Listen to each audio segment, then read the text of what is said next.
বাইতুল মালের দায়িত্বে যে প্রতিদিন খলিফার বাজেট হিসাবে তার খাবারের যেই পরিমাণ পৌঁছায়া দেয়, যে তাকে বললেন, শোনো, আগামীকাল থেকে আমার জন্য যতটুকু পাঠাও ততটুকু পাঠাবা না, বরং একটু কম পাঠাবা।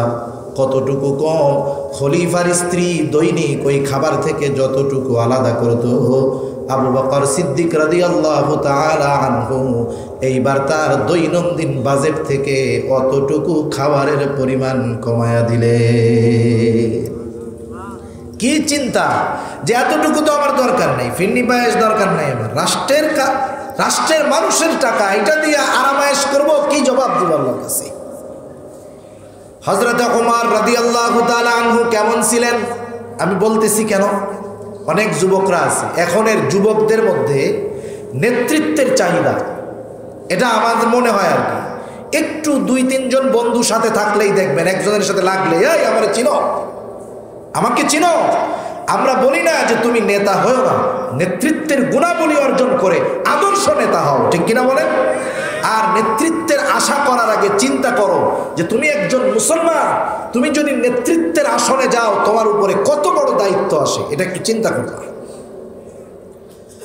হযরত ওমর রাদিয়াল্লাহু তাআলা আনহু একদিন রাষ্ট্রের কাজ করতেছে, একজন মানুষ রাতের বেলা কথা বলার জন্য আসলো, সালাম বিনিময় হলো, মুসাফা হলো। এবার খলিফাতুল মুসলিমিন ওমর রাদিয়াল্লাহু তাআলা আনহু জিজ্ঞাসা করে, কথা যে বলবা রাষ্ট্রীয় ব্যাপার নাকি ব্যক্তিগত ব্যাপার? লোকটা বলল ব্যক্তিগত ব্যাপার। সাথে সাথে আলো জ্বলতেছে, উনি আলোটাকে, বাতিটাকে নিভাইয়া দিলেন। ভয় পাবে না এরকম? একজন আসছে আপনার কাছে, আইসা বলে, ভাই আপনার সাথে আমার একটু গুরুত্বপূর্ণ কথা আছে, ব্যক্তিগত। আপনি কি করলেন? লাইটটা বন্ধ করে দিলেন। ও কি মনে করবে? আরে আল্লাহ, বলতে আসলাম ব্যক্তিগত কথা, না জানি বাতি নিভাই আমাকে পিটানি না দেয়, ঠিক না? লোকটা একটু ভয় পেয়ে গেল, বলে, খলিফাতুল মুসলিমিন, আমিরুল মুমিনিন, আপনি কেন বাতি নিভাইয়া দিলেন? বলে, শোনো, তুমি কথা বলতে আসছো ব্যক্তিগত কথা, তোমার সাথে আমি ব্যক্তিগত কথা বলবো, আর বাতি জ্বলবে, রাষ্ট্রের সম্পদ অপচয় হবে, এটা হতে পারে না। কতটুকু তেলই বা ক্ষয় হইতো, কিন্তু চিন্তা দেখেন কত গভীর, কত উপরের চিন্তা। ওমর কে? ওমর রাদিয়াল্লাহু তাআলা আনহু কে? গোটা পৃথিবীর 1/3 যিনি শাসন করেছে, সুবহানাল্লাহ। সেই ব্যক্তি বলতেছে এমন কথা। অনেক দূর না, আরো কাছে আসি। মোগল সম্রাটদের ইতিহাস আমরা পড়েছি, বাংলাদেশের ইতিহাস, উপমহাদেশের ইতিহাস, ইসলামের ইতিহাস আমরা পড়েছি। রাসূল আকরাম সাল্লাল্লাহু আলাইহি ওয়াসাল্লাম এক হাদিসের মধ্যে বলেন, লা ঈমানা লিমান লা আমানাতা লা। নবীজি বলেন, যার আমানতদারিতা নাই তার ঈমান নাই। ঈমানের সাথে আমানতদারিতাকে আল্লাহর রাসূল সাল্লাল্লাহু আলাইহি ওয়াসাল্লাম সম্পৃক্ত করেছেন, কত গুরুত্বপূর্ণ বিষয়। শুধু তাই না, রাসূল আকরাম সাল্লাল্লাহু আলাইহি ওয়াসাল্লাম জানায় দিয়েছেন মুনাফিকের আলামত। এক হাদিসের মধ্যে আল্লাহর নবী বলেন 3টা, আর এক হাদিসের মধ্যে পাওয়া যায় 4টা। এক নম্বরে মুনাফিকের আলামত হলো ইযা হাদ্দাসা কাযাবা, মুনাফিক যখন কথা বলে মিথ্যা কথা বলে। ইযা তুমিনা খানা, মুনাফিকের কাছে আমানত রাখলে আমানতের খেয়ানত করে। ওয়া ইযা ওয়াদা আখলাফা, সে ওয়াদা করলে ওয়াদা খেলাফ করে। 4 নাম্বার, ওয়া ইযা তাখাসামা ফাজারা, যখন তার সাথে কারো ঝগড়া বিবাদ হয়, কথা কাটাকাটি হয়, মুনাফিক অশ্লীল কথাবার্তা ছুড়ে দেয়। এই যে 4টা, কার খাসলাত? জোরে বলেন, আরো জোরে বলেন, কার খাসলাত? এখন বলেন, আমরা তো সবাই মুমিন আলহামদুলিল্লাহ, তাই না? আমাদের মধ্যে বলেন তো মিথ্যা বলার স্বভাব আছে না নাই? বরং আজকে তো দুনিয়াটা কেমন জানি মিথ্যার উপরে স্থাপিত আছে, ভাবখানা এমন জানি কেমন। আপনি যেখানেই যাবেন মিথ্যা। ব্যবসায়ী ব্যবসা করে, আপনি যদি তাকে নসিহত করেন, ভাই ব্যবসাটা কিন্তু শুধু ব্যবসা নয়, এটা একটা ইবাদত। আপনি হালালভাবে ব্যবসা করবেন, মিথ্যা বলবেন না। অধিকাংশ ব্যবসায়ী আপনার আমার কথার জবাবে বলবে, হুজুর এত নসিহত করেন না, যেই জামানা চলে এই জামানায় মিথ্যা ছাড়া ব্যবসা চলে না। ঠিক না? একজনের নামে মামলা করতে যাবে, লিগেল মামলা, ওই জায়গাও মিথ্যা আছে না নাই? এইরকম বাছাই দিলে খুঁজে পাওয়া যাবে মিথ্যা আমাদের মধ্যে বেশি। এরপরে গেল ওয়াইদা ওয়াদা আখলাফা, যখন সে ওয়াদা করে ওয়াদা খেলাফ করে, আছে না নাই? ওয়াদা খেলাফ এটা তো একটা সাধারণ জিনিস, আমরা মনে করি ছোট ছোট বিষয় ওয়াদা করি খেলাফ করি, বড় বিষয়গুলাও করি।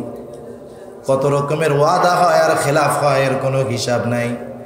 দোকানে বাকি খাইছে, কত দিন যে বাকি টাকা দেওয়ার ওয়াদা করে তার হিসাব নাই। একজনের কাছে টাকা ধার দেওয়া হলো, কত দিন যে টাকা ফেরত দেওয়ার জন্য ওয়াদা করলো তার কোনো হিসাব নাই। এইরকম প্রতিটা পদে পদে আমরাও কিন্তু ওয়াদা খেলাফ করি। শুধু তাই না, এরপরে নবীজি বললেন নিদা তুমি না খানা, তার কাছে যখন আমানত রাখা হয় আমানতের খেয়ানত করে। আমাদের মধ্যেও আমানতের খেয়ানতকারীর অভাব নাই। আবার যখন ঝগড়ার সৃষ্টি হয়, ইদা তাখাসামা ফাজারা, পরস্পর যখন ঝগড়া হয়, অশ্লীল কথাবার্তা গালিগালাজ আমাদের মধ্যে আছে না নাই? এই কাজগুলো সব আমরা করি, অথচ দেখেন মুনাফিকের চরিত্র আমাদের মধ্যে ঢুকতে পারার কথা না। দুইটা জিনিস কখনোই এক হতে পারে না। মাঝে মধ্যে আপনাদের এই মংলা ওইদিকে হয়, বিভিন্ন তেলের ট্যাঙ্কার, বড় বড় জাহাজগুলো আছে না, ফেটে যায়, লিক হয়ে যায়। ওর থেকে যখন তেল বাহির হয়ে পড়ে, ওই তেল পানির নিচে যায় না, উপরে থাকে।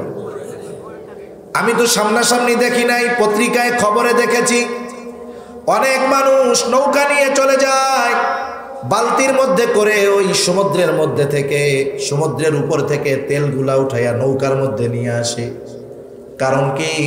ওই তেল আর পানি কখনো মিশ্রণ হতে পারে না। অনুরূপভাবে প্রকৃত মুমিন আর মুনাফিক কখনো একত্র হতে পারে না। মুনাফিকের চরিত্র মুমিনের মধ্যে থাকতে পারে না। কত আফসোসের ব্যাপার, কয়েকদিন আগে একজন একটা গবেষণা করছে, আমেরিকার এক বিশ্ববিদ্যালয়ের প্রফেসর। উনি গবেষণা করছে ইসলাম তো পূর্ণাঙ্গ এক জীবন বিধান। ইসলাম নামাজ রোজা হজ যাকাত এর মধ্যে সীমাবদ্ধ নয়। ইসলাম হলো পরিপূর্ণ এক দিন। ইসলাম হলো পরিপূর্ণ এক দিন, পরিপূর্ণ জীবন ব্যবস্থা। দিন মানে কি? জীবন ব্যবস্থা। তার মানে আমার জন্ম থেকে নিয়ে মৃত্যু পর্যন্ত, আমার জন্ম না, আমার জন্মের আগের থেকে নিয়ে আমার জন্য যা দরকার সেটা থেকে একবারে মৃত্যু পরবর্তীকালীন পর্যন্ত যা দরকার, গোটা জিন্দেগি, ব্যক্তিগত বিষয় বলেন, পারিবারিক বিষয় বলেন, সামাজিক বিষয় বলেন, রাজনৈতিক বিষয় বলেন, রাষ্ট্রীয় বিষয় বলেন, অর্থনৈতিক বিষয় বলেন, প্রত্যেক জায়গায় সমাধান আছে না নাই? প্রত্যেক জায়গায় আছে। ইসলাম পূর্ণাঙ্গ এক জীবন ব্যবস্থা। শুধু তাই না, এই পূর্ণাঙ্গ জীবন ব্যবস্থা আল্লাহর পক্ষ থেকে আমাদের জন্য পূর্ণাঙ্গ এক নেয়ামত, আলহামদুলিল্লাহ। এখন ওই যে টিচার, গবেষক, উনি গবেষণা করা শুরু করছেন যে আল্লাহ তাআলা তো মুসলমানদেরকে একটা জীবন দর্শন দিয়েছে, জীবন গাইড দিয়েছে, একটা হুদাল্লিল মুত্তাকিন। তা মুসলমানেরা সামগ্রিকভাবে তাদের এই জীবন দর্শন, ইসলামী জীবন ব্যবস্থার কতটুকু মানে, উনি এটা গবেষণা শুরু করছেন। সর্বপ্রথম তিনি মুসলিম বিশ্বের যেই দেশগুলা, সব দেশের মধ্যে সফর করেছেন, খোঁজ খবর নিয়েছেন যারা ইসলামের কত অংশ মানে। উনি আফসোসের সাথে বলেন, মুসলিম দেশগুলার মধ্যে গিয়ে আমি শুধু ইসলামের ওই বিষয়গুলাই তাদেরকে মানতে দেখলাম, তা হলো নামাজ, রোজা, হজ, যাকাত সহ এরকম ইবাদতগুলা। কিন্তু ইসলাম তো শুধু ইবাদতের মধ্যেই সীমাবদ্ধ আমাদের রাখে নাই। মুআমালাত, মুআশারাত, রাষ্ট্র পরিচালনা সব কিছু ইসলামের মধ্যে আছে। এবার তিনি আরেকটা জিনিস শুরু করলেন, অমুসলিম দেশগুলার মধ্যে তিনি খোঁজ নিলেন যে তারা ইসলামী দর্শন কতটুকু অনুসরণ করে, ফলো করে। এই দুই গবেষণার পর তিনি ফলাফল যা পেলেন আশ্চর্যজনক। পরিপূর্ণ ইসলামের অধিকাংশ আইন বাস্তবায়ন করে যেই দেশ, সেই দেশের নাম হলো নিউজিল্যান্ড। 1 নম্বরে নিউজিল্যান্ড। সৌদি আরবের মতো দেশ 17 নম্বরে নাই, 17 নম্বরের পরে মনে হয়। প্রথম 10টা দেশের মধ্যে একটা দেশও ইসলামিক কান্ট্রি নাই। অমুসলিম দেশগুলা শুধু নামাজ, রোজা, হজ, যাকাত, ইবাদত সম্পর্কিত বিষয়গুলা করে না, আর অন্যান্য যে বিষয়গুলা সামাজিক বলেন, রাজনৈতিক বলেন, অর্থনৈতিক বলেন, এগুলা তারা ইসলামের আলোকে অধিকাংশ বিষয় পরিচালিত করে। সুবহান। এখন চিন্তা করে দেখেন আমরা কত দূর ইসলাম থেকে। যাই হোক, আল্লাহর নবী জানায় দিলেন মুনাফিকের আলামত 4টির মধ্যে অন্যতম হলো আমানতের খেয়ানত করা। আবার নবীজি জানায় দিলেন যার আমানতদারিতা নাই তার মধ্যে ঈমান নাই। এখন আমানতদারিতা বলতে আমরা কি বুঝি? আমরা বুঝি যে আমার কাছে একজন টাকা রেখেছে, সম্পদ রেখেছে, আমি যথাসময়ে যথাযথভাবে তার টাকা, তার সম্পদ তাকে ফিরায় দিলাম। এই কাজটা আমরা যারা করি আর যারা করে, আমি যদি নিজে করি নিজেকে বড় আমানতদার মনে করি, আর এই ধরনের কাজ যদি অন্য কেউ করে তাকেও আমরা বড় আমানতদার মনে করি। করি না? একজনের কাছে টাকা পয়সা আপনি ঠিক মতো রাখছেন, যথাসময়ে আপনার টাকা যথাযথভাবে ফেরত দিল, আপনি কি বলবেন? লোকটা বড় আমানতদার। কিন্তু আমানত কি লেনদেনের সাথেই শেষ? না, আমানত তো ব্যাপক এক জিনিস, সবগুলা বলার মতো সুযোগ নাই, সময় নাই। আমার যেই কয়েকটা যেখানের মধ্যে আসে আমি বলবো ইনশাআল্লাহ। 1 নম্বর বিষয় হলো আমানতদারিতা শুধু লেনদেনের ক্ষেত্রে নয়, কথার ক্ষেত্রেও আমানত আছে না নাই? একজন একজনের কাছে গোপন কথা বলল, এটাও আমানত। শুধু তাই না, আমার আপনার নবী জানায় দেন ইদা হাদ্দাসার রাজুলু সুম্মা ইলতাফাতা ফাহিয়া আমানাতুন। অনেক সময় আমাদের এরকম হয়, আমার কাছে, আপনার কাছে, আপনাদের কাছে একজন কথা বলতেছে আর ডানে বামে তাকাইতেছে, হয় কি হয় না? বিশ্বনবী বলেন যখন কোনো ব্যক্তি কথা বলে আর ডানে বামে তাকায়, ওই কথাটা সে যার কাছে বলল, এই কথাটা তার কাছে আমানত হয়ে গেল। ডানে বামে তাকাইয়া যে কথাই বলবে, ডানে বামে কেন তাকায়? দেখে যে কেউ আসে নাকি, কেউ দেখে নাকি, কেউ শুনে নাকি, ঠিক না? এরপরে আমার আপনার কাছে যে কথাটা বলবে সেই কথাটা কি বলেন? আমানত। কিন্তু আমাদের সমস্যা কোথায়? কোনো আল্লাহর বান্দা যদি আমার কাছে বলে, হুজুর এই কথাটা হুজুর আপনারে বললাম, আর কাউরে বলি নাই হুজুর, আপনি কেউরে বললেন না। আমাদের বাঙালি স্বভাব বলতেছি, তখন কি হবে জানেন? ওই যে বলছে হুজুর আর কারো কাছে বললেন না, এই কথাটা কইয়া ও আমার পেটের মধ্যে একটা রোগ সৃষ্টি করে দিয়ে গেল। আমার পেটের মধ্যে ওই কথাটা কি হবে? যেমন বদহজম হলে পেটের মধ্যে অটোমেটিক মারামারি শুরু হয়ে যায়, পুটপুট করে, ঠিক না? যখন আমাদেরকে বলে যে আপনি এই কথাটা আর কাউরে বললেন না, তখন ওই কথা আমি যতক্ষণ আর একজনের কাছে না বলতে পারি আমার পেটের মধ্যে পুটপুট শুরু হয়ে যায়। এসে কি করে? এইবার যে দোস্ত ভালো, ওর কাছে কয়, দোস্ত জানস ও তো আমার এই কথাটা বলল, আমি কিন্তু শুধু তোরে বলতেছি, তুই আর কাউরে বলবি না। এই যে নিজের রোগ আর একজনের মধ্যে দিয়ে দিল। এবার ওরও পেটের মধ্যে শুরু হয়ে গেছে গ্যাঞ্জাম। ও যাই আর একজনের কাছে বলবে, দেখ অমুক এই কথাটা কইছে অমুকের ব্যাপারে, আমি শুধু তোরে বলতেছি, তুই আর কাউরে কইস না। এইভাবে একজন আর একজনের কাছে বলে, আর কি বলে যে তুমি কাউরে বইলো না, তুমি কাউরে বইলো না। এইরকম বলতে বলতে এক সময় দেখা যায় সবার কাছে খবর পৌঁছে গেছে, ঠিক কিনা বলেন? সেজন্য খবরদার, আমরা কথার আমানত রক্ষা করব। সম্পদের আমানত রক্ষা করা যেমন দায়িত্ব, কথার আমানত রক্ষা করাও অনুরূপভাবে দায়িত্ব। কেউ যদি আমার কাছে কোনো গোপন কথা বলে, এই গোপন কথাটা জানার পর আমি তার এই দুর্বলতাকে ব্যবহার করব না। অনেক সময় হয় 2 বন্ধুর সাথে ভালো সম্পর্ক, ভালো খাতির, এক বন্ধু আর এক বন্ধুকে নিজের ব্যক্তিগত জীবনের অনেক কথা বলছে, একটা 2 জনের মধ্যে বন্ধুত্ব শেষ, 2 জনের মধ্যে খাতির শেষ হয়ে গেছে। এবার কি করে বলেন তো? এ বলে, শোনে বেশি কথা বলবি না, তোর গোপন কথা কিন্তু আমি জানি। এরকম হুমকি দেয় না যে বেশি কথা কইলে কিন্তু কইয়া দিমু, আমি কিন্তু জানি।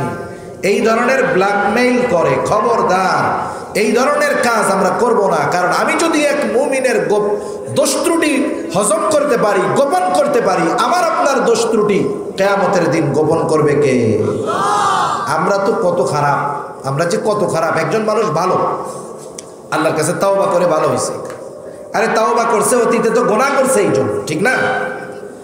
আমরা অনেক সময় এমনটা করি, একজন মানুষ ভালো হয়ে গেছে কিন্তু তার অতীতে অনেক গুনাহ ছিল, আল্লাহর কাছে তাওবা করেছে, হয়তো আল্লাহ তাআলা তার তাওবাটা কবুল করে নিয়েছে, কিন্তু অনেক সময় তার এই ভালো কাজটা আমাদের কাছে ভালো লাগে না। আমরা অনেক সময় বলি, দেখ এখন হুজুর হইলে কি হবে, একটা সময় এই কাম করছে, ওই কাম করছে, ওই কাম করছে, আছে না নাই? এক্সাম্পল, উদাহরণ, মনে করেন আমার ব্যাপারে আপনার ভালো ধারণা, আপনি আমার ব্যাপারে জানেন না, ভালো অবস্থায় আমারে দেখতেছেন, কিন্তু আমার অতীতটা মনে করেন খারাপ ছিল। উদাহরণটা আমি আমারে দিয়ে দিচ্ছি আর কি। অতীতটা খারাপ ছিল, আমি গুনাহ করেছি, আমি তাওবা করেছি, আল্লাহ তাআলা আমাকে হেদায়েতের পথে আনছেন। এখন আমার পরিচিত একজন মানুষ, আপনি আমার পরিচিত একজন মানুষের কাছে বলতেছেন, ভাই লোকটা ভালো, কিন্তু সে কি করলো, সে আপনারে বললো, হ্যাঁ তুমি তো ভালো দেখছো, ভালো কও, ওর আকাম কুকামের খবর তো আমরা জানি, আছে না নাই? এই ধরনের কাজ আমাদের সমাজে অনেক হয়। একজন দাওয়াত ও তাবলীগে গিয়ে ভালো হয়েছে, অতীতে খারাপ ছিল, যখন একজন মানুষ তাকে ভালো বলে, আরেকজন যে তার অতীতের দোষ ত্রুটি জানে এইটাকে সামনে আইনা বলে, আরে ভালো হইলে কি হবে, আগে তো এরকম চোর চেঁচড়া বাটপার ছিল, বলে কি বলে না? খবরদার, আমরা যদি এরকম কোনো ভালো মানুষের দোষ জানি, আমরা এটাকে গোপন করব, কারণ তাহলে কিয়ামতের দিন আমার দোষ ত্রুটি গোপন করবে কে? সেজন্য আমানত কথার মধ্যেও আছে, আমানত আছে দায়িত্বের মধ্যে আমানত। আমি যেই দায়িত্বটা নিব অথবা আমাকে যে দায়িত্বটা দেওয়া হবে, আমি যদি দায়িত্বটা নেই, এই দায়িত্ব আমার কাছে আমানত। আমি যদি এই দায়িত্ব পালনের জন্য অনুপযুক্ত হই, আর যদি ঘুষের মাধ্যমে সেই দায়িত্ব আমি গ্রহণ করি, নিঃসন্দেহে আমানতের খেয়ানত করা হবে। সব কিছু বিশ্লেষণ করা যায় না, বলা যায় না, অনেক কিছু নিজেদের বুঝে একটু নিতে হয়। আমি যেই দায়িত্বের উপযুক্ত না, সেই দায়িত্ব যদি আমি নেই, তাহলে আমানতের খেয়ানত হবে।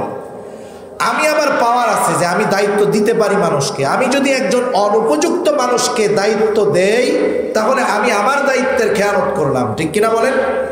অথচ আমাদের অতীতের মানুষগুলা দায়িত্বের ব্যাপারে কতটা সচেতন ছিলেন। মাহমুদুল হাসান দেওবন্দি রহমাতুল্লাহি আলাইহি, শাইখুল হিন্দ মাহমুদুল হাসান দেওবন্দি রহমাতুল্লাহি আলাইহি, আমাদের আকাবির, আমাদের মুরব্বী। আরে ভারতীয় উপমহাদেশের একটা ইতিহাসের অবিচ্ছেদ্য অংশ। আজকে তো অনেক সময় প্রকৃত ইতিহাসকে বিকৃত করে আমাদের সামনে তুলে ধরা হয়। যদি প্রকৃত ইতিহাস আমাদের সামনে আসে, ইংরেজদেরকে ভারত থেকে তাড়ানোর জন্য সবচাইতে বেশি অবদান খুঁজে পাওয়া যাবে এই টুপি দাড়িওয়ালাদের। আজকে যে এই উপমহাদেশে বসে বাংলায় কথা বলতেছি, মাদ্রাসা মসজিদ দ্বীনের উপরে চলার সুযোগ হচ্ছে, এর সবচাইতে বড় অবদান উলামায়ে কেরামের, ঠিক কিনা বলেন? কিন্তু ইতিহাস আমাদের সামনে বিকৃত করে তুলে ধরা হয়। আজকে ভারতীয়রা যে শান্তির সাথে দেশে আছে, এর অবদান এই দাড়ি টুপিওয়ালাদের। ইংরেজ খেদাও আন্দোলনের ইতিহাস যদি পাঠ করা হয়, পাতায় পাতায় শাইখুল হিন্দের নাম থাকবে। কিন্তু আফসোস, শাইখুল হিন্দ রহমাতুল্লাহি আলাইহি বৃদ্ধ হয়ে গেছেন, ওনার পরিবারের সদস্য সংখ্যা বেড়ে গেছে, খরচটাও বেড়ে গেছে, বেতন হলো 10 টাকা তৎকালীন সময়ের। অন্যান্য যারা আছে বিষয়টা খেয়াল করলো যে শাইখুল হিন্দ হযরতের পরিবারের খরচ বেড়ে গেছে, কিন্তু বেতন তো 10 টাকাই, ওনার কিছু ওজিফা বেতন বাড়ানোর দরকার। মজলিসে শুরার মিটিং হলো, সবাই একমত যে অবশ্যই অবশ্যই শাইখুল হিন্দের বেতন ওজিফা বাড়ানোর দরকার। কতটুকু বাড়ানো হবে? এক ঠেলায় 50%। তার মানে বেতন ছিল তৎকালীন সময়ের 10 টাকা, হয়ে গেল 15 টাকা। শাইখুল হিন্দের অজান্তেই হযরতের বেতনটা বাড়ানো হয়ে গেল। এইবার মাস শেষে যখন ওনার হাতে ওজিফা পৌঁছানো হলো, হজরত খুলে দেখেন 15 টাকা। আমরা হইলে কি চিন্তা করতাম, যার বেতন 20,000, পকেটের মধ্যে যদি 30,000 প্যাকেটে আসে, মনে মনে বলবে আমি তো আর চাই নাই, আমার দিছে, যা এমনি আসে ওইটা হালাল। নিজে নিজে একটা ফতোয়া বানায় নিতাম না, যা আসছে আতা হয়, হালাল হতা হয়, খা খা। অথচ শাইখুল হিন্দ রহমাতুল্লাহি আলাইহি কি করলেন, উনি 5 টাকা নিয়ে অফিসে চলে গেলেন। যা বলতেছে আমার ওজিফা 10 টাকা, ভুলে মনে হয় 5 টাকা বেশি আসছে। অফিস থেকে বলা হলো না হযরত, না, ভুলে হয় নাই। শুরা সদস্যরা সবাই একমত, আপনার বেতন 5 টাকা বাড়ানো হয়েছে। শাইখুল হিন্দ রহমাতুল্লাহি আলাইহি বলতেছেন, শোনো, আমি তো এখন বুড়া হয়ে গেছি, বয়স হয়ে গেছে, আমি আগের মতো আমার দায়িত্ব পালন করতে পারি না। তোমরা তো আমার বেতন বাড়ায় দিলা, আর আমার তো মন চায় আমি যদি পারতাম আমার এই 10 টাকা থেকে আরো 5টা টাকা আমার এই অযোগ্যতা বা দুর্বলতার কারণে আমি ফেরত দিয়ে দিতাম। একটা সময় আমার শক্তি ছিল, সামর্থ্য ছিল, আমার যেই দায়িত্ব তোমরা দিয়েছ সেই দায়িত্ব আমি যথাযথ পালন করতে পারতাম। স্বাভাবিক, মানুষ যখন বয়োবৃদ্ধ হয়ে যায়, যৌবনকালে তার যতটুকু শক্তি থাকে, সামর্থ্য থাকে, মেধা থাকে, পরিশ্রম করতে পারে, সে বার্ধক্যে যখন উপনীত হয় তার অপারগতা, অক্ষমতার কারণে, বার্ধক্যের কারণে ইচ্ছা থাকলেও পারে না। শাইখুল হিন্দ রহমাতুল্লাহি আলাইহি বলতেছেন, আমি তো বার্ধক্যে পৌঁছায় গেছি, আমি তো আগের মতো দায়িত্ব পালন করতে পারি না, আমার তো মন চায় আমি আরো 5টা টাকা যদি ফেরত দিতে পারতাম ভালো হতো। সুবহান। দায়িত্বের ব্যাপারে তারা কতটা সচেতন। আমরা তো অনেক সময় মনে করি দায়িত্বের অবহেলা শুধু মনে হয় উপর মহলের মানুষগুলা করে, নিচের মানুষগুলা করে না। বিষয়টা এমন না। একজন কৃষকও সে কিন্তু তার দায়িত্বের আমানতের খেয়ানত করে। যেমন কৃষককে যখন আপনি আপনার জমির কাজের জন্য নিয়োগ দেন, একদিনের কৃষক হিসাবে তাকে নেন, তার সাথে আপনার একটা চুক্তি থাকে যে সকাল 6টা থেকে নিয়ে দুপুর 1টা পর্যন্ত আপনার জমিনে কাজ করবে, বিনিময়ে পাবে 500 টাকা, ঠিক না? এই যে সে দায়িত্বটা নিল, এই সময়টা এখন তার নাই, সময় কার? যিনি 500 টাকা দিবেন তার। এখন যদি তাকে এই সময় থেকে ব্যক্তিগত কাজে কোনো সময় ব্যয় করতে হয়, অবশ্যই ওই লোকটাকে বলতে হবে, ভাই আমি 6টা থেকে 1টা পর্যন্ত আপনার জমিতে কাজ করব, কিন্তু এর মধ্যে 1 ঘন্টা সময়ের বিরতি দিতে হবে। 1 ঘন্টার মধ্যে আমার খাবার আছে, একটু বিশ্রাম আছে, আমি এই 1 ঘন্টা সময় আমার জন্য নিব। এই সহ মোট দিবেন 500 টাকা, কোনো অসুবিধা নেই। কিন্তু কথার মধ্যে যদি এমন থাকে 6টা থেকে 1টা পর্যন্ত কাজ করব 500 টাকা, এখন এই 6টা থেকে 5টা, এই 7 ঘন্টা সময়ে 1টা মিনিটও যদি ওই লোকটা নিজের কাজে ব্যয় করে, অবশ্যই অবশ্যই তার দায়িত্ব এবং সময়ের আমানতের খেয়ানত করা হবে। আবার আমাদের দেশের মানুষ কি করে, গ্রাম অঞ্চলে আছে এরকম, এখন অধিকাংশ জায়গায় দেখি স্কয়ার ফিট মেপে কাজ দিয়ে দেয়। মাটি কাটার ক্ষেত্রে স্কয়ার ফিট, বিল্ডিং করার ক্ষেত্রে স্কয়ার ফিট। কারণ কি, লাভটা কি? বলে হুজুর ওদেরকে যদি কামলা হিসাবে নিয়োগ দেই, দৈনিক হিসাবে নিয়োগ দেই, ও কন্ট্রাক্ট দিলে একদিনে যেই কাজ করে, আমি যদি ওকে দৈনিক হিসাবে নিয়োগ দেই 5 দিনেও সেই কাজ করবে না। ওর বালু আর সিমেন্ট পানি দিয়ে গুলাইতে লাগবে 3 ঘন্টা, ও সারাদিন শেষে দেখা যাবে ইট গাছছে 50টা মাত্র। ফাঁকি দেয়। সেজন্য এই কাজের ফাঁকি নিম্ন স্তরের মানুষও দেয় কি দেয় না? এই সময়কে ফাঁকি দেয়। ওই যে গৃহকর্তা যে তাকে কাজের জন্য নিল, তার চোখের অন্তরালে তাকে ফাঁকি দেয়। সে হয়তো তাকে ফাঁকি দিতে পারলো, কিন্তু আল্লাহ তাআলাকে ফাঁকি দেওয়ার সুযোগ আছে নাকি? আমাদের অতীতের আর এক মুরব্বীর কথা শোনাই, সময়ের ব্যাপারে তারা কত সতর্ক ছিলেন। একজন মুরব্বীর নাম ছিল মাজহার নানুতুবি রহমাতুল্লাহি আলাইহি। মাজহার নানুতুবি রহমাতুল্লাহি আলাইহি উনি মাস শেষে ওনার ক্লাসের সময় হিসাব করে উনি বেতন নিতেন। একদিন ওনার ক্লাসের সময় একজন লোক খুব গুরুত্বপূর্ণ কাজ নিয়ে ওনার কাছে আসলেন। 10টা মিনিট সময়, ক্লাসের সময় তার সাথে কথা বললেন। মাস শেষে যখন তার হাতে তার ওজিফা দেওয়া হলো, উনি সময় হিসাব করে 10 মিনিটের ওজিফা মাদ্রাসা কর্তৃপক্ষকে ফেরত দিয়ে দিলেন। জিজ্ঞাসা করে, কি ব্যাপার হযরত, ফেরত দিলেন কেন? উনি বললেন, শোনেন, অমুক দিন অমুক সময় ওই ক্লাসের 10টা মিনিট সময় আমি আমার নিজের কাজে ব্যয় করেছি।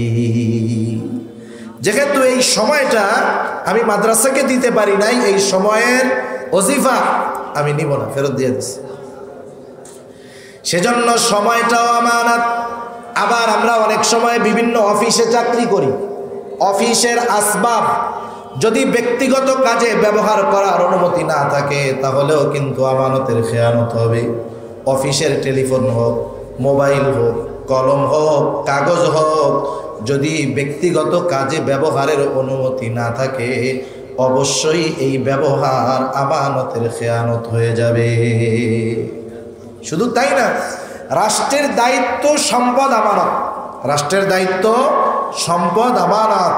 এই জামানায় তো আমরা দায়িত্ব নিতে চাই, আমরা সবাই দায়িত্ব নিতে চাই, কিন্তু আমাদের অতীতের মানুষেরা দায়িত্ব নিতে চাইতো না। হযরতে আবু যর গিফারি রাদিয়াল্লাহু তাআলা আনহু সম্পর্কে বর্ণিত আছে, ওনাকে রাষ্ট্রের একটা গুরুত্বপূর্ণ দায়িত্ব দেওয়া হবে। উনি যখন শুনছেন যে রাষ্ট্রের দায়িত্ব ওনারে দেওয়া হবে, উনি লোকালয় ছেড়ে নির্জনে চলে গেছেন, আর ফিরেন নাই। আর আমাদের কি হয়, আমরা দায়িত্ব আগ্রহের সাথে নিতে চাই, এটা কিন্তু ভালো বিষয় নয়। আমি যদি দায়িত্ব পালন করার যোগ্য হই, অযোগ্য যদি সবাই থাকে সেক্ষেত্রে ভিন্ন জিনিস, কিন্তু আমরা তো এখন দায়িত্ব নিতে চাই। অতীতের মানুষগুলা দায়িত্ব নেওয়াটাকে ভয় পাইত, কারণ দায়িত্ব আমানত। আবার রাষ্ট্রের দায়িত্ব আরো বড় আমানত, কারণ রাষ্ট্রের কোনো সম্পদ যদি নষ্ট করা হয়, একজনেরটা নষ্ট করা হয় না, গোটা রাষ্ট্রের মানুষের সম্পদটাকে নষ্ট করা হয়। যেমন মনে করেন বাইতুল মাল, বাইতুল মালে রাষ্ট্রীয় কোষাগার যেটাকে বলে, ওই জায়গায় যেই সম্পদ আছে ওই সম্পদের হক যেই দেশের রাষ্ট্রীয় কোষাগার ওই দেশের সব মানুষের, ঠিক না? এখন ওই রাষ্ট্রীয় সম্পদের 1টা টাকা কেউ যদি উল্টাপাল্টা করে, চুরি করে, কেউ যদি ওই 1টা টাকা অপচয় করে, তাহলে বলেন তো একজনের হক নষ্ট হবে না রাষ্ট্রের সব মানুষের হক নষ্ট হবে? চিন্তা করছেন? জটিল এক জিনিস। এজন্য ওনারা দায়িত্ব নিতে চাইতেন না। কত সতর্ক ছিল তারা। হযরত আবু বকর সিদ্দিক রাদিয়াল্লাহু তাআলা আনহু রাসূল আকরাম সাল্লাল্লাহু আলাইহি ওয়াসাল্লামের ওফাতের পর সর্বপ্রথম মুসলমানদের খলিফা নিযুক্ত হলেন হযরত আবু বকর সিদ্দিক রাদিয়াল্লাহু তাআলা। খেলাফতের প্রথম দিকে উনি খেলাফতের দায়িত্ব পালন করতেন, সাথে সাথে পরিবার পরিজনের জীবিকা নির্বাহের জন্য তিনি ব্যবসার কাজও করতেন। খলিফাতুল মুসলিমিন ব্যবসায় চলে যাইতেন। অনেক সময় রাষ্ট্রীয় কাজে খলিফাকে প্রয়োজন পাওয়া যায় না, সাহাবারা সম্মিলিত সিদ্ধান্তে উপনীত হলো হযরত আবু বকর সিদ্দিক আমিরুল মুমিনিন, ওনাকে রাষ্ট্রের কাজে পূর্ণাঙ্গ সময় আমাদের দরকার। পরামর্শ হলো উনি রাষ্ট্রকে পরিপূর্ণ সময় দিবেন, ওনার ব্যবসা বাদ দিবেন, বিনিময়ে রাষ্ট্র থেকে ওনার একটা ভাতা নির্ধারিত করা হবে। ভাতা নির্ধারিত হলো কতটুক? উনি মাসিক ভাতা নির্ধারিত করেন নাই, উনি দৈনন্দিন ভাতা নির্ধারিত করেছেন। কেন? হতে পারে যে উনি 1 মাসের ভাতা নিছেন, কিন্তু মাসের শুরুতে উনি মারা গেছেন, তাইলে এই যে মাসের বাকি যে কয়দিন থাকলো, এই কয়দিনের দায়িত্ব পালন ছাড়া ভাতা নেওয়া হয়ে গেল। উনি রাষ্ট্রীয় কোষাগার থেকে দৈনিকের ভাতা দৈনিক নিতেন। কতটুক নিতেন?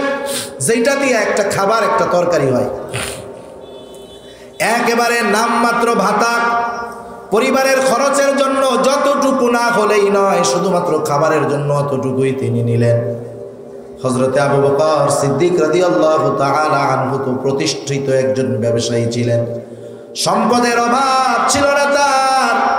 একদিন তার স্ত্রীর মনে চাইল যে আমি একটু মিষ্টি খাবো, একটু পায়েস খাবো, কিন্তু রাষ্ট্র থেকে খলিফাতুল মুসলিমিনের পরিবারের জন্য বাজেট এমন, যদি ওই বাজেট দিয়ে পায়েস রান্না করা হয় খাবার হবে না, খাবার যদি রান্না করা হয় পায়েস রান্না করা যাবে না।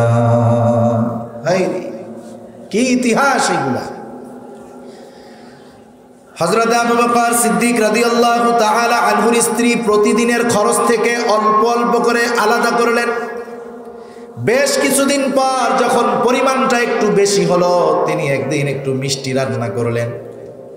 দুপুরবেলা খাবারের পর খলিফাতুল মুসলিমিনের সামনে পায়েসের পাত্র এনে দেওয়া হলো।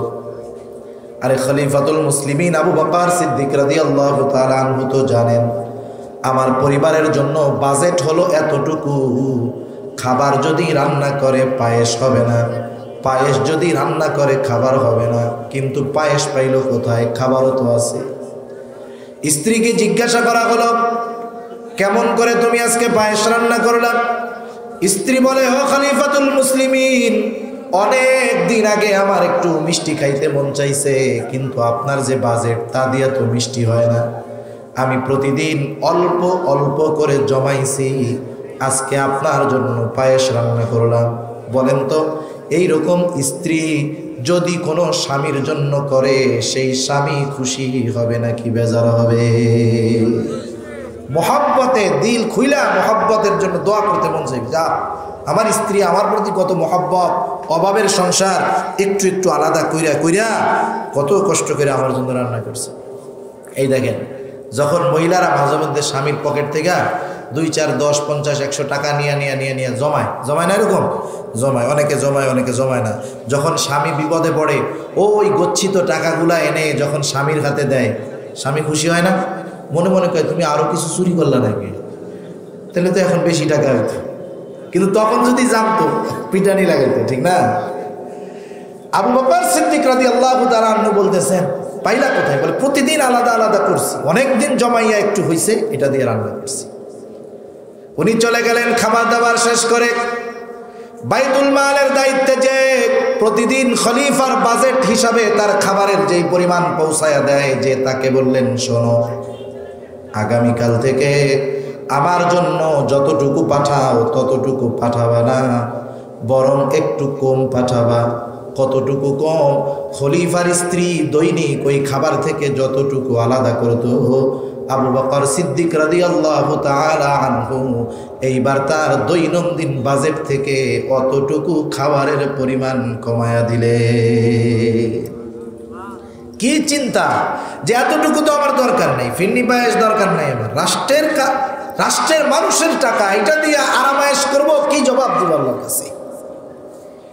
হযরত ওমর রাদিয়াল্লাহু তাআলা আনহু কেমন ছিলেন আমি বলতেছি কেন? অনেক যুবকরা আছে, এখনের যুবকদের মধ্যে নেতৃত্বের চাহিদা, এটা আমার মনে হয় আর কি। একটু 2-3 জন বন্ধু সাথে থাকলেই দেখবেন, একজনের সাথে লাগলে, এই আমারে চিনো, আমাকে চিনো। আমরা বলি না যে তুমি নেতা হও না, নেতৃত্বের গুণাবলী অর্জন করে আদর্শ নেতা হও, ঠিক কিনা বলেন? আর নেতৃত্বের আশা করার আগে চিন্তা করো যে তুমি একজন মুসলমান, তুমি যদি নেতৃত্বের আসনে যাও তোমার উপরে কত বড় দায়িত্ব আসে, এটা একটু চিন্তা করো। হযরত ওমর রাদিয়াল্লাহু তাআলা আনহু একদিন রাষ্ট্রের কাজ করতেছে, একজন মানুষ রাতের বেলা কথা বলার জন্য আসলো, সালাম বিনিময় হলো, মুসাফা হলো। এবার খলিফাতুল মুসলিমিন ওমর রাদিয়াল্লাহু তাআলা আনহু জিজ্ঞাসা করে, কথা যে বলবা রাষ্ট্রীয় ব্যাপার নাকি ব্যক্তিগত ব্যাপার? লোকটা বলল ব্যক্তিগত ব্যাপার। সাথে সাথে আলো জ্বলতেছে, উনি আলোটাকে, বাতিটাকে নিভাইয়া দিলেন। ভয় পাবে না এরকম? একজন আসছে আপনার কাছে, আইসা বলে, ভাই আপনার সাথে আমার একটু গুরুত্বপূর্ণ কথা আছে, ব্যক্তিগত। আপনি কি করলেন? লাইটটা বন্ধ করে দিলেন। ও কি মনে করবে? আরে আল্লাহ, বলতে আসলাম ব্যক্তিগত কথা, না জানি বাতি নিভাই আমাকে পিটানি না দেয়, ঠিক না? লোকটা একটু ভয় পেয়ে গেল, বলে, খলিফাতুল মুসলিমিন, আমিরুল মুমিনিন, আপনি কেন বাতি নিভাইয়া দিলেন? বলে, শোনো, তুমি কথা বলতে আসছো ব্যক্তিগত কথা, তোমার সাথে আমি ব্যক্তিগত কথা বলবো, আর বাতি জ্বলবে, রাষ্ট্রের সম্পদ অপচয় হবে, এটা হতে পারে না। কতটুকু তেলই বা ক্ষয় হইতো, কিন্তু চিন্তা দেখেন কত গভীর, কত উপরের চিন্তা। ওমর কে? ওমর রাদিয়াল্লাহু তাআলা আনহু কে? গোটা পৃথিবীর 1/3 যিনি শাসন করেছে, সুবহানাল্লাহ। সেই ব্যক্তি বলতেছে এমন কথা। অনেক দূর না, আরো কাছে আসি। মোগল সম্রাটদের ইতিহাস আমরা পড়েছি। বাংলাদেশের ইতিহাস, উপমহাদেশের ইতিহাস, ইসলামের ইতিহাস আমরা পড়েছি। ইতিহাসে বিভিন্ন মোগল সম্রাটদের জীবনী আমরা পড়েছি। সবচাইতে বেশি মোগল সম্রাটদের মধ্যে যার জীবনী ইউরোপ আমেরিকার ঐতিহাসিকগণ লিখেছেন তিনি হলেন জালালউদ্দিন মোহাম্মদ আকবর। নাম শুনছেন না? সম্রাট আকবর নামে যাকে আমরা চিনি। আপনারা যারা ইসলামের ইতিহাস পড়েন, মাদ্রাসায় পড়েন আর স্কুলে পড়েন, আপনাদের ইতিহাসের বই খুলবেন, মোগল সম্রাটদের ইতিহাস যেই পাঠটা আছে ওখানে খুলে দেখবেন 100 পৃষ্ঠা যদি থাকে, সম্রাট আকবরের ইতিহাস লেখা আছে একাই 60 থেকে 70 পৃষ্ঠা, আর বাকি যারা আছে তাদের ব্যাপারে 50-60 পৃষ্ঠা। এখন প্রশ্ন হলো, আমাদের ইতিহাস যা আমরা পড়ি এটা মুসলিম ঐতিহাসিকদের লেখার চাইতে অমুসলিম ঐতিহাসিকরা ইতিহাস লিখছে বেশি। আর ইতিহাস লেখার সময় তারা মুসলিমদের ওই সমস্ত মানুষদেরকে হাইলাইট করেছে বেশি যাদের দ্বারা মুসলিম নাম হলেও ওই মুসলিম শাসকদের দ্বারা ইসলামের ক্ষতি বেশি হয়েছে। সম্রাট আকবর, ওনার দ্বারা ইসলামের যে ক্ষতি হয়েছে কাফেরদের দ্বারাও তা হয় নাই। উনি যেই সমস্ত আইন করেছেন ইসলামের ইতিহাসে লেখা আছে। উনি ঘরে শুয়ার পালাকে, উনি শুয়ারের গোস্তকে হালাল ঘোষণা করছে। হিন্দু মুসলমানদের মধ্যে বিবাহকে উনি বৈধ ঘোষণা করেছে। শুধু তাই না, উনি ওনার নামকে, নিজের নামের বড়ত্ব প্রকাশ করার জন্য সালামের যেই রীতি ওটাকে উনি পাল্টায় দিয়েছে। এই ধরনের এমন এমন কাজ করছে যা ইমানের সাথে সাংঘর্ষিক, কুফরি বিষয়। আরেকজন বাদশা ছিলেন মোগল ইতিহাসের সর্বশেষ, যিনি দাপটের সাথে, বীরত্বের সাথে রাষ্ট্র পরিচালনা করেছেন 60 বছর। কত বছর? তার নাম হলো বাদশাহ আওরঙ্গজেব। নাম শুনছেন? বাদশাহ আলমগীর। আর এক নাম কি? বাদশাহ আলমগীর। ওনার দরবারে 700 আলেম ছিল। ওই আলেমদের সিদ্ধান্তে তিনি রাষ্ট্রীয় কার্যকলাপ সবকিছু পরিচালনা করতেন। এই পরিচালনা করতে গিয়ে ঐতিহাসিক একটি ফতোয়ার কিতাব আছে, ফতোয়া আলমগীরি। ওই বাদশাহ আলমগীরের তত্ত্বাবধানে 700 তৎকালীন সময়ের প্রসিদ্ধ মুফতি এই ফতোয়ার কিতাব সংকলন করেছিল। সুবহানাল্লাহ। আরে বাদশাহ আলমগীর নাই, কিন্তু তার নাম আল্লাহ তাআলা দুনিয়ায় রাখার ব্যবস্থা করে দিয়েছে, ঠিক না? উনি 60 বছর শাসন করেছে। কেমন ছিলেন উনি? কেমন বাদশাহ, কেমন প্রতাপশালী বাদশাহ!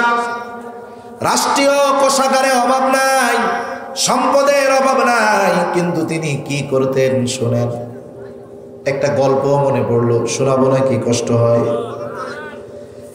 ইতিহাসের একটা গল্প শোনেন। আলমগীরের ছোটবেলার এক বন্ধু ছিল। 2 বন্ধু একসাথে ছোটবেলা বড় হয়েছে। যাই হোক, ইতিহাস বলে মোগল সম্রাট আলমগীরের হওয়ার কথা ছিল না, ছিল তার বড় ভাইয়ের। কিন্তু ইতিহাস প্রতিনিয়ত রং পাল্টায়, কখন যে কি হয় বলা যায় না।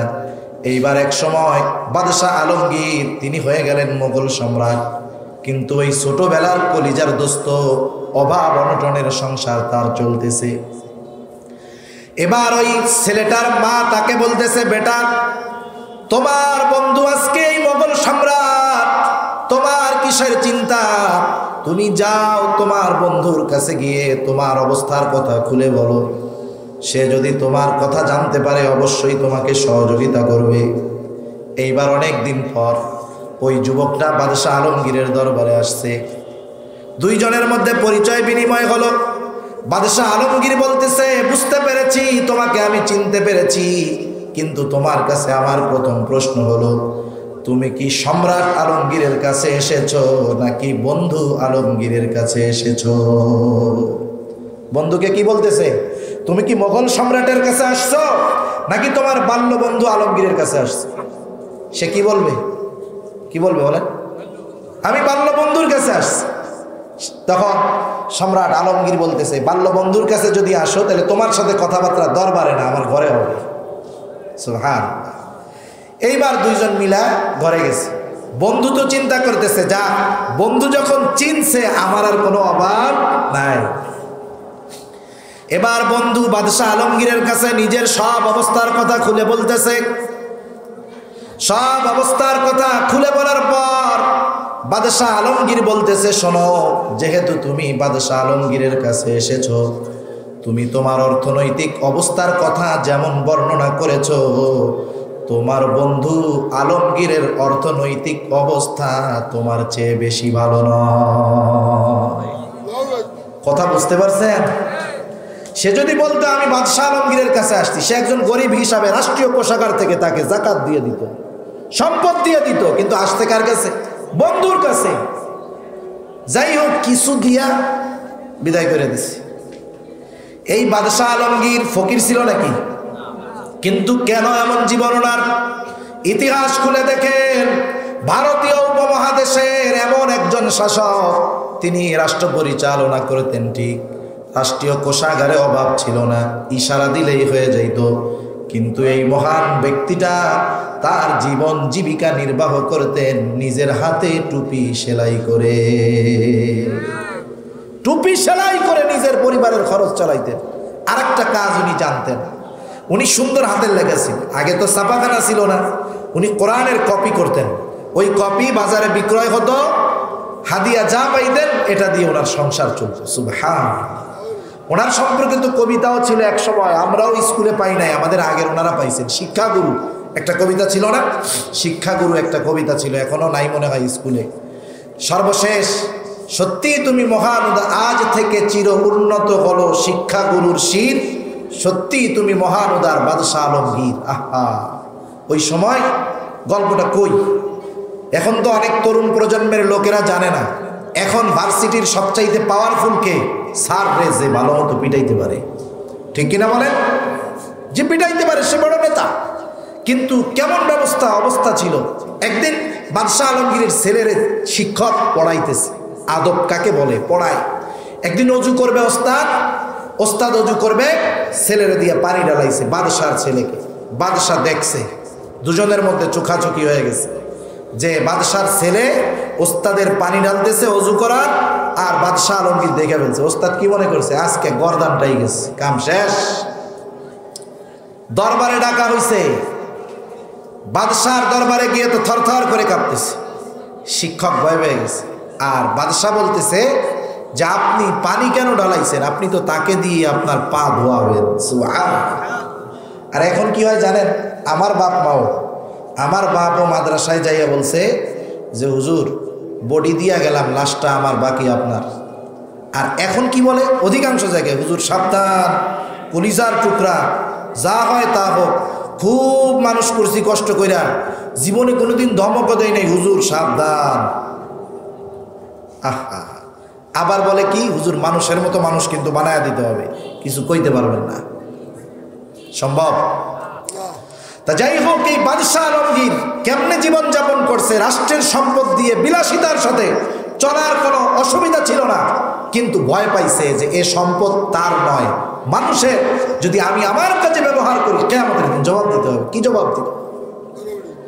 সেজন্য রাষ্ট্রের দায়িত্ব আমানত। একজন মেম্বারও কিন্তু বড় দায়িত্বপূর্ণ একটা জায়গায় আছে, চেয়ারম্যান আছে, এমপি সাহেব আছে, প্রত্যেকেই কিন্তু গুরুত্বপূর্ণ দায়িত্বে আছে। আমরা দোয়া করি এই ধরনের দায়িত্বে যারা আছে, আল্লাহ রব্বুল আলামিন তাদের দায়িত্ব যথাযথভাবে পালন করার তৌফিক দিন। সে যদি পালন করতে পারে তাইলে তার জন্য সুখবর আছে না নাই? যদি তার এলাকায় ন্যায় প্রতিষ্ঠা করতে পারে, ওই হাসরের দিন যখন কোথাও কোনো ছায়া থাকবে না, ওই আরশের ছায়ায় সর্বপ্রথম সে স্থান পেয়ে যাবে। সুবহানাল্লাহ। সেজন্য রাষ্ট্রের দায়িত্ব আমানত। এই যে শরিয়াত, কোরআন, সুন্নাহ, এটা আমাদের কাছে আমানত। আল্লাহ রাব্বুল আলামিন বলেন, ইন্না আরাদনাল আমানাতা আলাস সামাওয়াতি ওয়াল আরদি ওয়াল জিবাল ফাআবাইনা আন ইয়াহমিলনাহা ওয়া আশফাকনা মিনহা ওয়া হামালাহাল ইনসান। আল্লাহ রাব্বুল আলামিন বলেন, ইন্না আরাদনাল আমানাতা, আমি এই আমানতকে পেশ করলাম। ইন্না আরাদনাল আমানাতা আলাস সামাওয়াতি ওয়াল আরদি ওয়াল জিবাল, আমি আসমানের কাছে আমানত পেশ করলাম, জমিনের কাছে পেশ করলাম, পাহাড়ের কাছে পেশ করলাম। কিন্তু আসমান, জমিন, পাহাড় এই আমানত গ্রহণ করলো না, ভীত হয়ে গেল, শঙ্কিত হয়ে গেল। আল্লাহ তাআলা বলেন ওয়া হামালাল ইনসান, মানুষ এই আমানত গ্রহণ করলো। মুফাসসিরিনে কেরাম বলেন এই আমানত কি? কোন মুফাসসির বলেন এই আমানত হলো কোরআন। এই আমানত হলো এই জীবন ব্যবস্থা, দ্বীন, এই শরিয়াত। সুতরাং আমরা যারা দ্বীনের উপরে পরিপূর্ণ চলি না, যারা চলি না, চলার চেষ্টা করি না, আমরা শুধু গোনাই করতেছি না, আমানতের খেয়ানত করতেছি। ঠিক কিনা বলেন? সেজন্য প্রত্যেক জায়গায় আমার আপনার আমানতদারিতা ঠিক রাখতে হবে। রাসূল আকরাম সাল্লাল্লাহু আলাইহি ওয়াসাল্লাম কত বড় আমানতদার ছিলেন।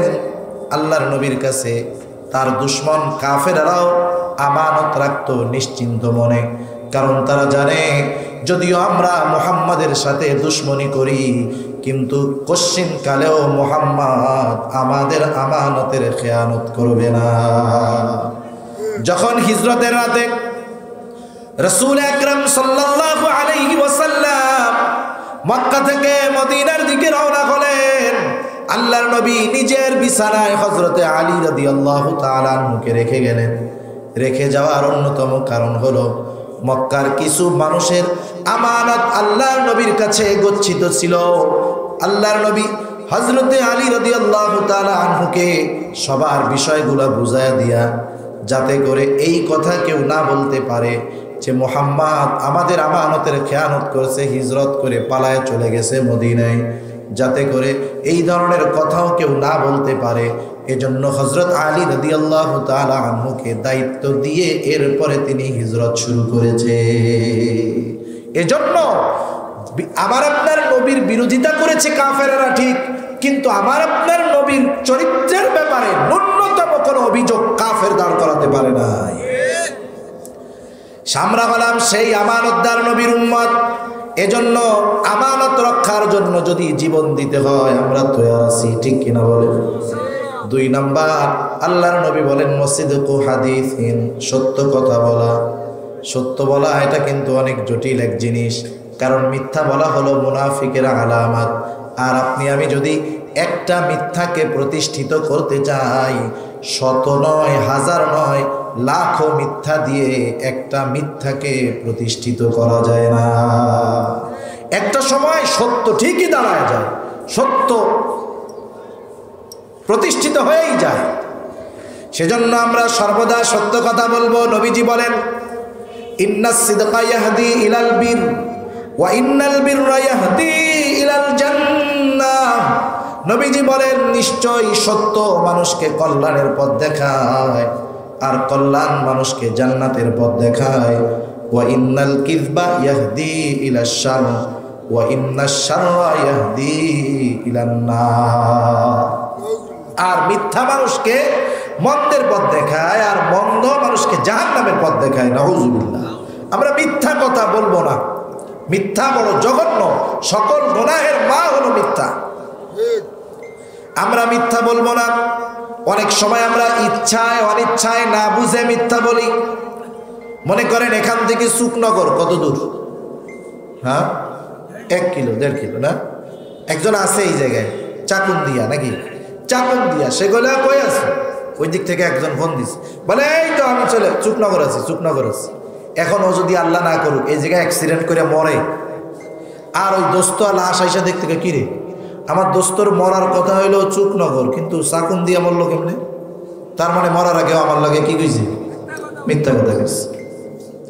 আমি ওই পর্যন্ত যেতে পারবো কিনা এর কোনো নিশ্চয়তা নাই। সেজন্য এই ফোনে এই কথাগুলা মানুষ ইচ্ছা করে বলে না, না বুঝে অনিচ্ছাই মিথ্যা কথা বলে ফেলে। অনেক সময় ব্যবসা করে ব্যবসায়ী না বুঝে মিথ্যা কথা বলে। সে না বুঝে বলে, ইচ্ছায় বলে, এমনটা নয়। অনেক সময় আপনি আমি যখন দোকানে কোনো কিছু ক্রয় করতে যাই, দোকানদার পরিচিত বলে আল্লাহর কসম ভাই এই জিনিসটা আমার 80 টাকা দিয়ে কেনা, 5টা টাকা লাভ দেন 85। এখানে মিথ্যা হওয়ার কারণ কি? কারণ প্রত্যেকটা দোকানদার, প্রত্যেকটা ব্যবসায়ী তার পণ্যের সাথে আলাদা কিছু খরচ যোগ করে। যেমন তার দোকান ভাড়া, কারেন্ট বিল, তার একটা পারিশ্রমিক আছে না? সে জিনিসটা কোম্পানির থেকে কিনছে 60 টাকা দিয়ে, 60, আর 10 টাকা বা 20 টাকা আনুষঙ্গিক খরচ সে যোগ করছে। কিন্তু ও যখন বলল আল্লাহর কসম 80 টাকা দিয়ে কিনছি, ও কি 80 দিয়ে কিনছে? 60 দিয়ে কিনছে। ও কি বলবে? ও বলবে যে ভাই এই জিনিসটার পেছনে আমার 80 টাকার মতো খরচ আছে, আপনি আরো 5 টাকা লাভ দেন, অসুবিধা নেই, হয়ে গেছে।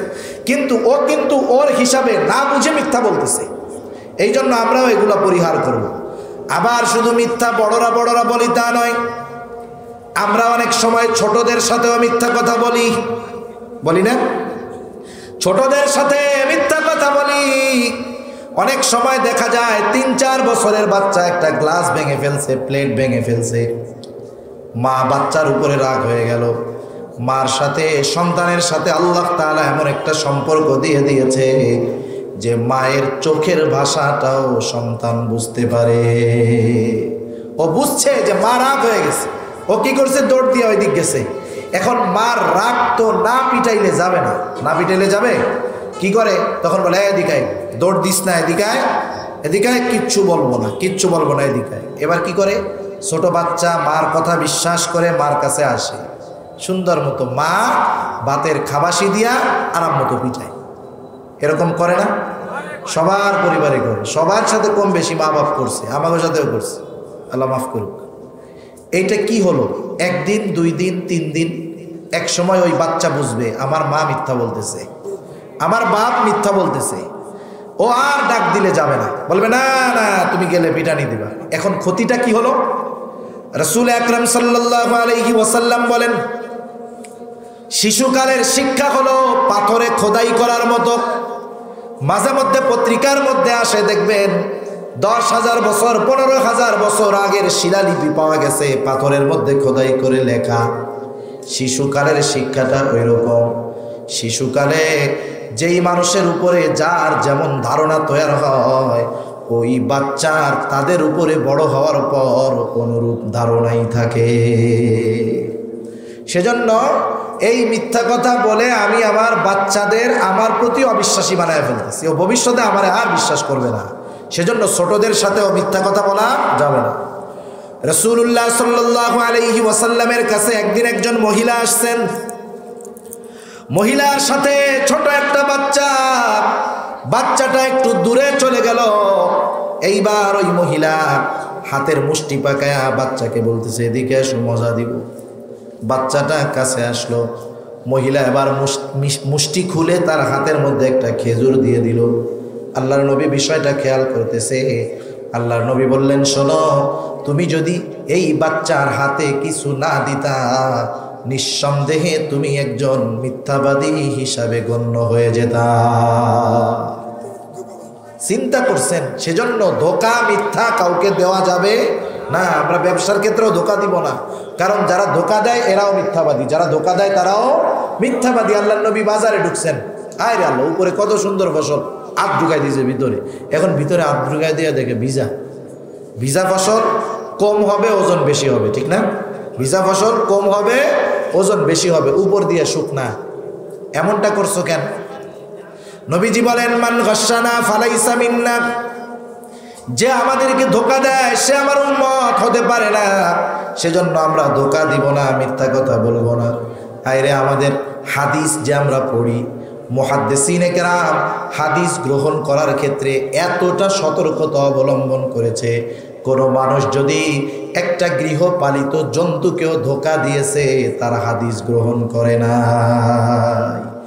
1 মাসের পথ হাইটা গেছে, একজনের কাছ থেকে একটা হাদিস শুনবে, 1 মাসের পথ হেঁটে গেছে, বিমানে না। আবার এরকম পাকা রাস্তাও না, মরুভূমি, পাহাড়, বন, জঙ্গল, নদী পাড়ি দিয়া 1 মাসের পথ পাড়ি দিয়া গেছে একটা হাদিসের জন্য। যার কাছে গেছে বাড়িওয়ালা কই বলে ওই যে উঠে খাবার দেয়। এখন উনি খেয়াল করতেছে, উনি কি করে, উঠ গেছে ছুটে যাওয়ার পর কি করলো, এবার উনি উটকে কাছে আনবে কেমনি, উটের সাথে তো দৌড়াইয়া পারবে না, উনি খালি খাবারের পাত্র বাড়ি দিচ্ছে। এটা একটা ইশারা যে তোর জন্য এই জায়গায় খাবার আছে। যেমন বিড়াল যখন আমরা ডাকি দূরে, বিড়াল দূরে থাকলে দেখবেন বলবে এরকম, বললে কিছু না দেন এই আওয়াজে বিড়াল চলে আসে না, কাছে আসে। এখন ওই প্রাণীটা আসছে, উনি বাইদা ফেলছে।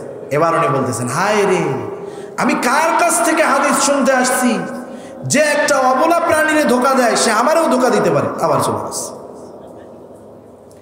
সেজন্য আমরা কখনো মিথ্যা বলবো না, ধোঁকা দিব না। 3 নম্বর, রাসূলুল্লাহ সাল্লাল্লাহু আলাইহি ওয়াসাল্লাম বলেন ওয়া হুসনু খুলুকিন, উত্তম আখলাকের অধিকারী হতে হবে, উত্তম চরিত্রের অধিকারী হতে হবে। আমাদের উত্তম চরিত্র অর্জন করার দরকার।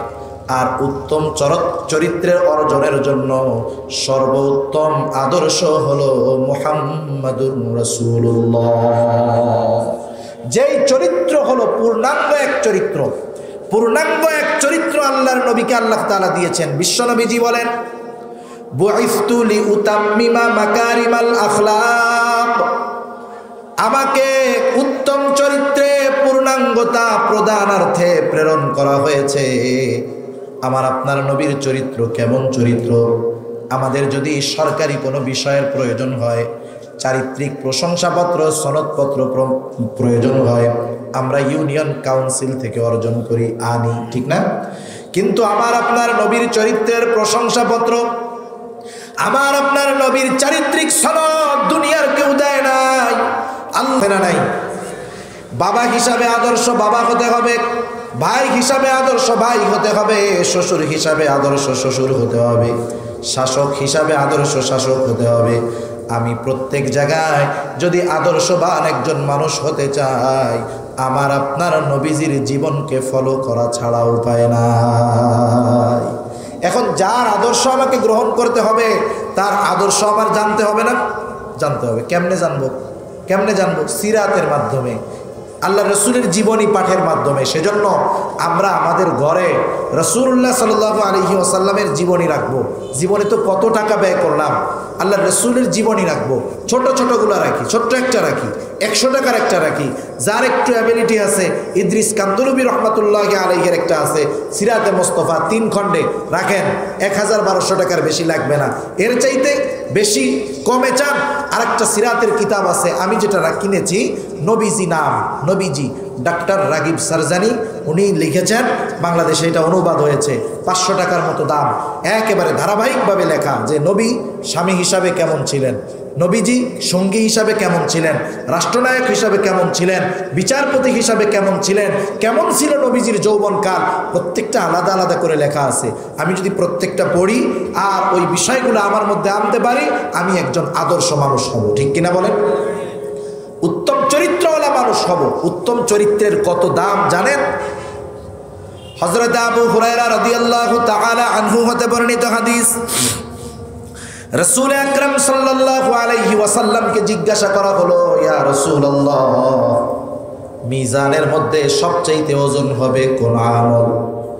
আমল কত বড় এটা দেখা হবে না, আমলের দেখা হবে ওজন। নবীজি নামাজের কথা বলেন নাই, রোজার কথা বলেন নাই, হজের কথা বলেন নাই, যাকাতের কথা বলেন নাই। আমার আপনার নবী বললেন, শোনো, মিজানের মধ্যে সবচাইতে ওজন হবে যে আমল, সেটার নাম হলো উত্তম চরিত্র। সেটার নাম কি? উত্তম চরিত্র। আল্লাহ রাসূলের উত্তম চরিত্র, আখলাক নিয়ে বর্ণনা করতে গেলে রাতের পর রাত শেষ। একটা আখলাক আমরা ধরবো, একটা চরিত্র ধরবো। কয়টা?